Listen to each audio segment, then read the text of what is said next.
А знаешь, почему на ТО не обслуживают рулевые рейки? Потому что заводом-изготовителем не предусмотрено ее обслуживание. Почему? Потому что этот узел отвечает за безопасность. В любом случае эти рейки на специальных заводах, на специальном оборудовании ремонтируются. У нас, кстати, есть такое оборудование, которое позволяет эти рейки обслуживать и ремонтировать.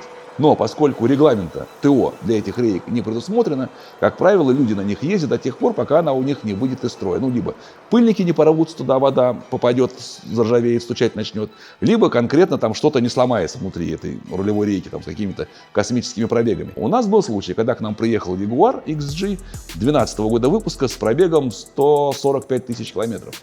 И там звезды сошлись так, что рейка застучала на пробеге в 145 тысяч километров. Это такой пробег, когда, в принципе, у тебя самое время обслужить этот узел. В обслуживание что может входить? Ты можешь задать вопрос, что типа можно же и масло поменять в этой рейке, но это не будет являться обслуживанием, это просто замена масла. По идее, нужно будет поменять пыльники, поменять сальники, поменять уплотнение, проверить состояние пластиковых втулок, в которых ходит вал. Этого завод не предусматривает. Вернемся к этому Ягуару. У него эта рейка как раз застучала. Застучала она у него при вывернутых колесах, когда рулем начинаешь качать, был слышен стук. Пыльники у него были целые, рейка была сухая, там стоит гидравлическая обычная рейка. И самое интересное, хомуты на этой рейке стояли нормальные, правильные, металлические, с завода установленные.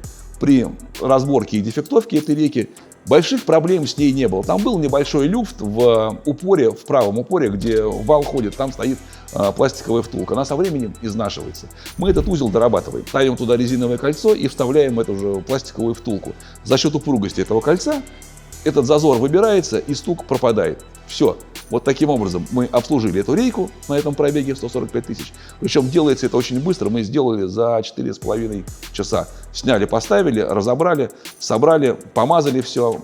Пыльники, причем мы оставили старые, потому что они без следов износа. Они оригинальные, английские, проблем с ними никаких возникнуть в ближайшее время не должно. Единственное, поставили только новые хомуты. Ну и, естественно, все уплотнения и резинки мы поставили новые.